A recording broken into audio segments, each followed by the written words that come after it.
Genie grind and watch him get rich, huh? Remember when I said I hit a lick, huh? I don't really wanna fuck the bitch, what? Willie went and made another hit, okay, like Prada on my motherfucking kid, huh? Louis on my motherfucking hip, huh? Curry how I dunk, no switch, hey, fucking gonna fuck that bitch, hey, if you ain't gon' fuck with me, you a dumb fuck, put up a hit but feel like one punch, look at my bank and I'm getting dumb rich, and I'm gonna count it up till 100, Hello world, I am What If Study, and today we are doing What If Deku was the underground god.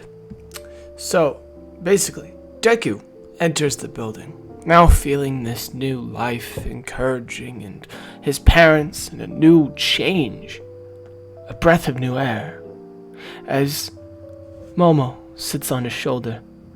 He carries her into the gigantic doors that creak open slowly to reveal the insides of the academy, the internals, the organs, every single branch specifically placed to, help the students figure out for their first time. Deku instantly noticed this. But someone in the crowd instantly noticed him. Almost everybody did. After all, his presence is so commanding and threatening, everybody couldn't help but feel ultimate villain vibes from him. There's nothing else to feel except, threatened. So everybody gets into an attack stance as one punch comes out of the crowd. It was Panzer's punch. He can tell. As he grabs it out of the air as he says, "Whoa, whoa, whoa, kid. Come now, our second fight was supposed to be later. Also, don't you know, I'm trying to have a regular life here." As Panzer's face is revealed from the crowd, his classic grin that he wore on his face daily to all the rest of his classmates had worn off. It was just replaced by hatred for him, as Deku seems an opportunity here, as his hatred for, the landowner and not being able to go back to all of his parents, hatred was a tool to allow others to learn, to strive for something. So, if you really want to beat me, kid, I'll fight you with one hand. If you knock me out, I'll admit defeat. As Panzer's like, "You underestimate me."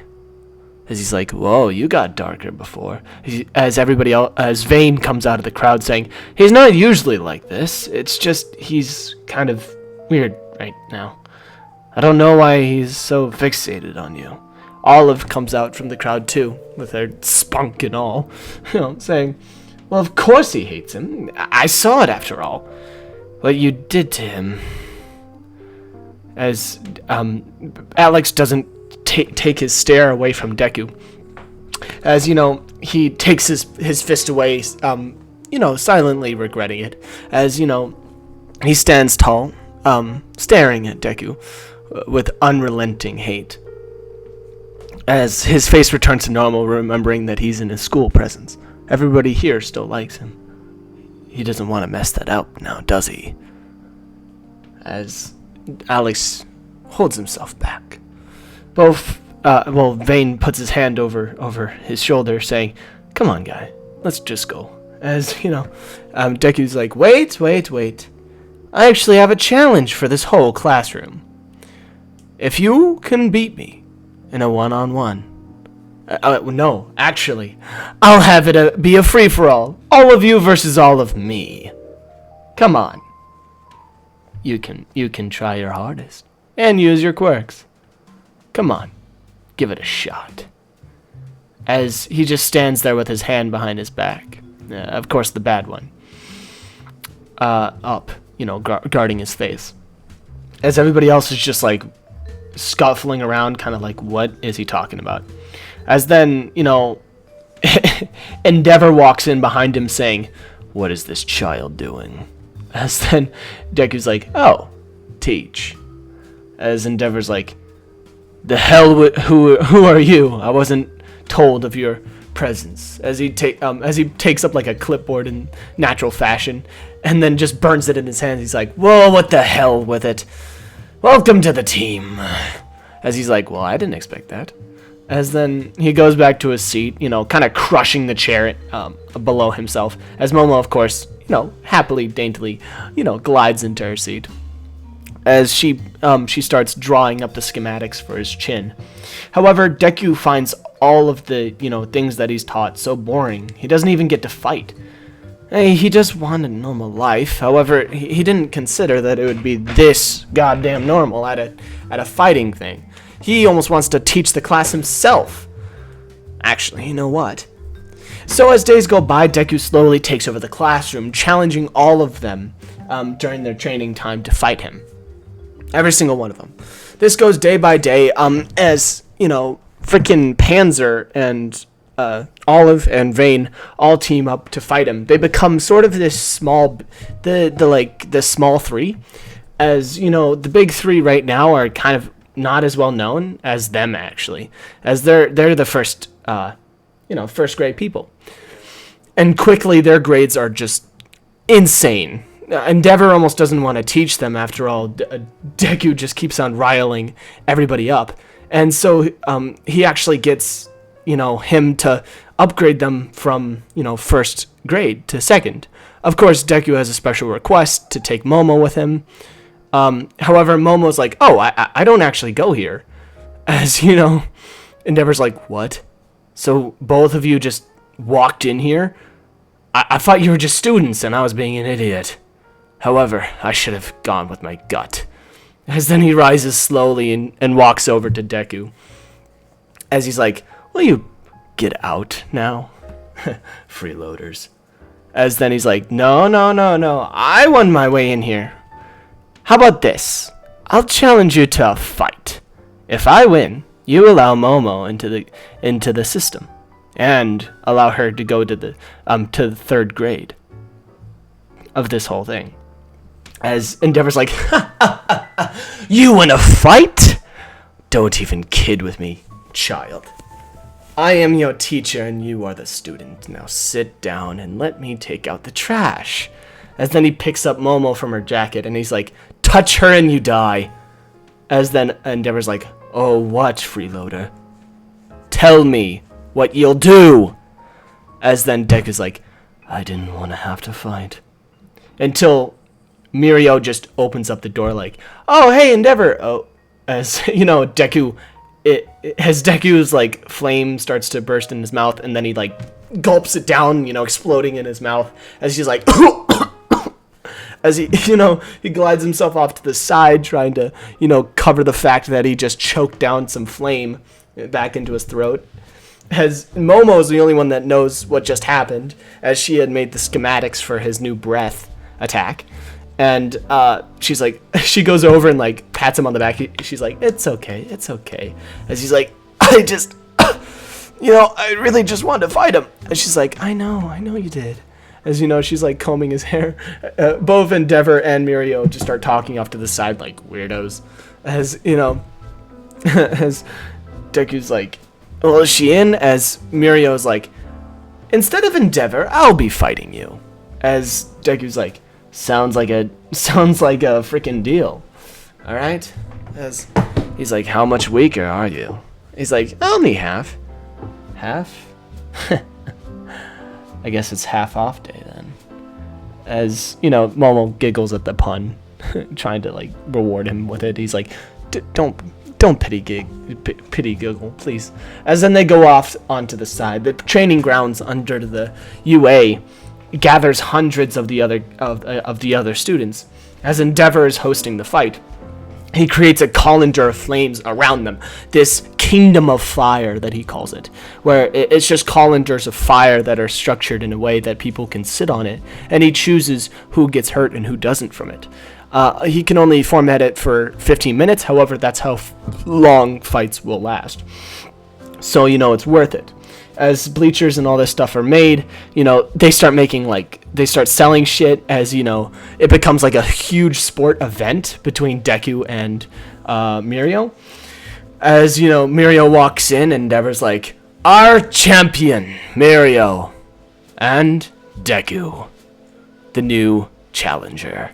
As Deku walks into the flames bursting outside of them, as he's like, I'ma body this dude. As then he cracks his knuckles. Mirio's like, are you sure about that? As then Endeavor's like, 3, 2, fuck it, just go! As then, Mirio cloaks himself and goes under the ground as he's like, the hell is this Qwirk? As then he comes up and grabs his legs, as he thought it was invisibility, and then is dragged into the ground until Deku is so annoyed that he just kicks out. He just like bursts, destroying the ground under from them, causing a huge cavern. As then the middle of the stage is just turned into a gigantic hole. As then at the bottom of the hole, everybody can see down, as they just hear the explosionary punches, as Mirio goes back and forth trading blows with Deku. Deku constantly goes after stomach blows, and Mirio goes for kicks to the face. However, both of their attacks aren't useful, since the other one is so skilled in hand-to-hand combat. Both of them equal each other, almost equal each other in strategic fighting. However, Deku had been training his body ever since the beginning. You have to understand, he has augmented, breathing stuff. So when Mirio gets him into a chokehold, which Deku allows him to, Deku looks down to his arm, as a rear naked choke would work, and just starts breathing fire all over it. As Mirio goes off to the side, as Endeavor's like, foul, as he like takes away the flame from Mirio's arm, as Mirio's arm is permanently burned by this point. As this gets Mirio almost angry, his smile slowly kind of seeps away. As Deku's like, finally, the real battle begins. As then Mirio goes straight for his throat, not even phasing to the ground. However, phases through Deku's punch, as he counter elbows Deku in the head. As Deku flips himself around trying to grab onto his legs, he also phases through that, and then kicks Deku in the face, showing him into the wall. As Deku's unable to even move by this point, since Mirio's punches and kicks are just so freaking powerful, and plus Mirio actually being, serious for a time and not smiling makes his abilities just so much more powerful and potent, because he's going after the kill. After all, he just got hurt real bad. And this is just an underground fight. How much trouble could he be in? As then, Endeavor raises up his hand. We have a winner! As Deku's like, God damn it. Well, I've finally found my enemy! I could never fight it underground, of course! As then he goes home after that, thinking about that day. As Momo is so excited about being accepted into the academy so early.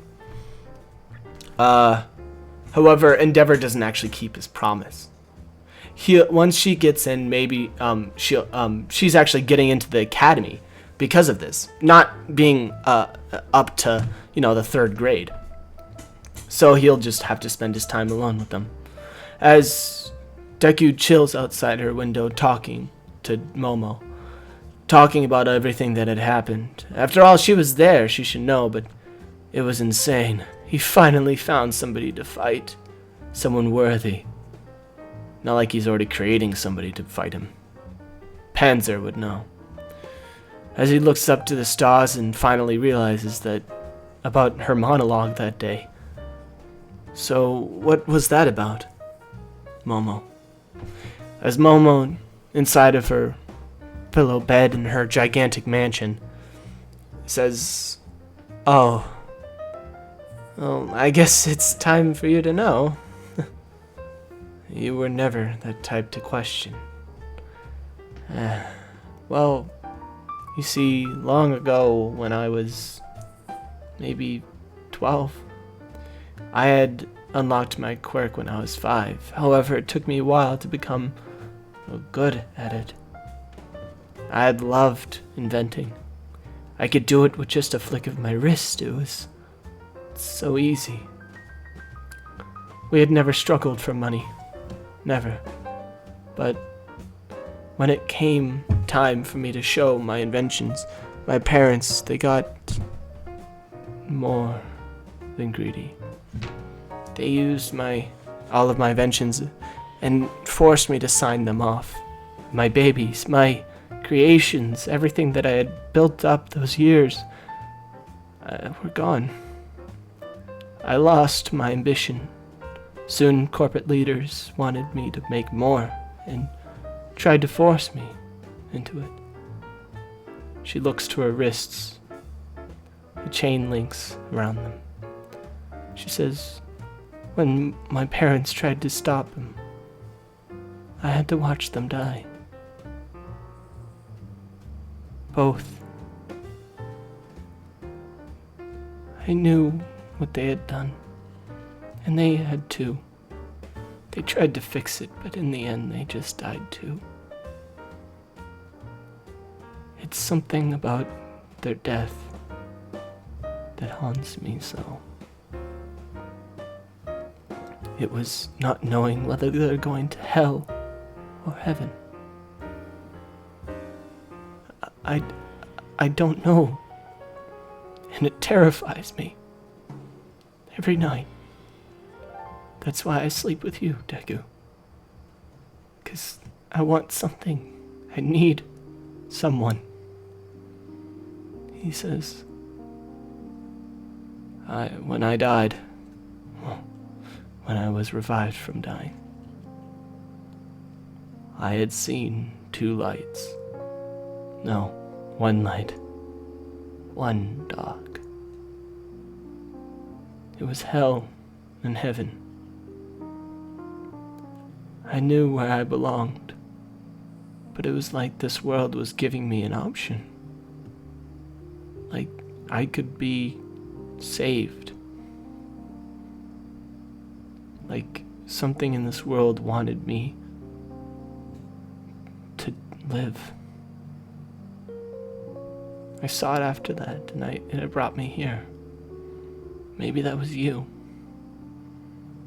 The thing that wanted my soul to be saved. This is my new life. You are my new life. As he reaches his neck down to give her a supple kiss on the cheek.